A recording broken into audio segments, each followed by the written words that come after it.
Hi, my name is Beth Myers. I'm a graduate student at the McCormick School of Policy and Global Studies, which is part of the University of Massachusetts in Boston. I get to demonstrate the listening game today. This is part of a team project in a course on adult learning. We'll be creating a lesson plan and tying that back to the cognitivist theory of learning. So, the listening game. First, I'll give you a little background, then I'll give you a little demonstration, and we will talk about some of the learning that goes on by playing this game. Now, the background is essentially two-part. It's about the foundations of the game and how it got modified, and then it's also about how this game is used in real life. So when we're thinking about teaching adult learners, we want to have something that might have meaning to them in their lives. So, the background for the game. It all started with Marshall Rosenberg somewhere back in, I believe, the 1960s. This is his book. It is fabulous, Nonviolent Communication.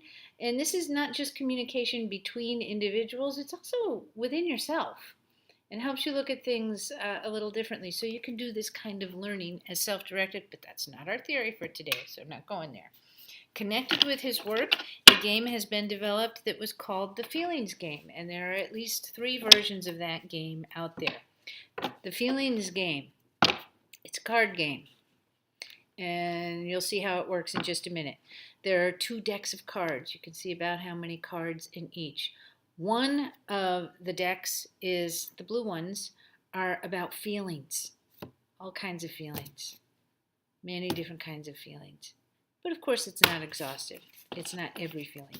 The other deck is about needs. Again, lots of needs, but not exhaustive. There are others. Okay, that's the materials. If you're part of this class, you will receive PDFs allowing you to download the cards, and you will also receive the instructions and a description of the game, including suggestions for post-game questions and links and so on to the original games. So how this works, workplace setting. Why would you be doing this in a workplace setting? Okay, let's back up and talk about that for a minute. What was the original name of the game? The Feelings Game. The big F word! Feelings in the workplace. Sorry, it's like verboten. I don't know what's up with that, but people don't like to talk about feelings. And it's kind of like considered a mamby-pamby thing, except that feelings are the magic that underlie absolutely every decision and how we are able to connect with people. How we get things done is how we communicate. Are we acknowledging other people's feelings? Are we acknowledging their needs? Do we even think they have feelings and needs? Is it just all about us? Who knows? So in this game, it kind of allows us to think in ways that we may not think normally. Consider, most workplaces are very time and deadline driven. You got goals, you got deadlines. It's all about the goals, the deadlines, the pressures. Giving you time to think, not always a part of your workplace environment. So tensions are often high, pressures, competition, that's all there. So if we want to teach people in that workplace setting to work better together as teams, we have to give them the opportunity to think. And so this kind of training allows them that. In this training, groups of 3 or 4 people are formed. And every person in that group is going to have an opportunity to be a storyteller. So when you are the storyteller, people are listening to your story and then going to respond to your story, and it's all about how these cards are used. You then become the listener of at least 2 or 3 other stories, so you'll play both roles. So if you're the storyteller, you take the feelings deck. In this version, you take the feelings deck, and it's called the listening game. And you pick out 5 cards. I'm counting off the top 5 here. 1, 2, 3, 4, 5. Okay. And then you tell a story, either about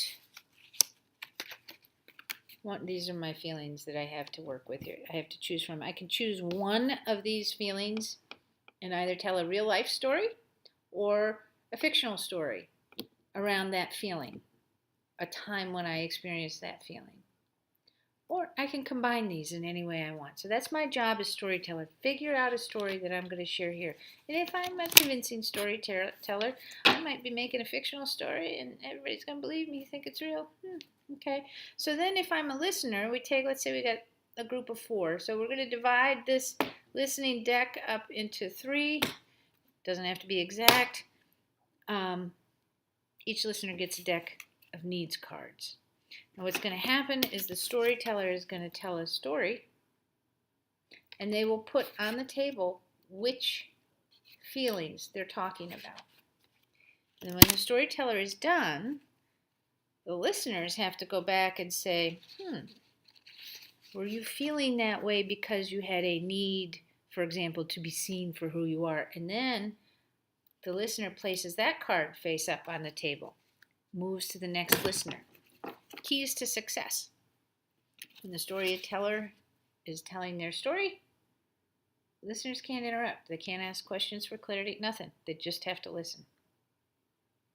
In their listening, they're observing, they're experiencing feelings, they are actively processing in their heads what's going on here. How am I going to get it? They're working on some problem solving going on in there, okay? Or some understanding. They're working on something, but we don't know what yet. And at the end, when the listeners are sharing what they think the need was, the storyteller is silent, waits for all the listeners to share what they think their needs are. And then the storyteller goes back and looks at the listener's selection of needs that are on the table and goes back and may choose one, several, or all of the cards and say, wow, that was just right. Those are the needs that I was looking to fulfill or that were missing in my anxiety, if anxiety was one of the things I was having a problem with. Or the listener might say, yeah, no, none of them really resonate. It just doesn't connect. What's going on there? There's feedback and there's information exchange. If you're a listener and you nailed it on the need that was unmet, you're probably feeling pretty good. If you're the listener and your observations couldn't have been further from the truth, whoa, what's going on with that? Are you questioning yourself? We don't spend a lot of time on it in the game. We just keep moving and make the rounds go around. At the end is when we talk about the questions of what went on for you, what was that experience, and we get into things like intent and impact. Do you think that the storyteller intended you to feel rejected when your observations were incorrect? And what this does is allows learners in this safe space, and by safe, I'm not talking physical safety, I'm talking emotional safety, to have that kind of exploring, gee, did I guess right? Did I not guess right? And recognize that you don't always guess right, and that the other listeners may have perceived things very differently than you did. And the storyteller's intent may have been very different than its impact. And so we talk about a lot of things in this game. It's a fun, easy game to use. Well, I suppose you could lose it. And that, I think, is pretty much it. Looking forward to see you around campus. Good luck with your projects, too. Bye.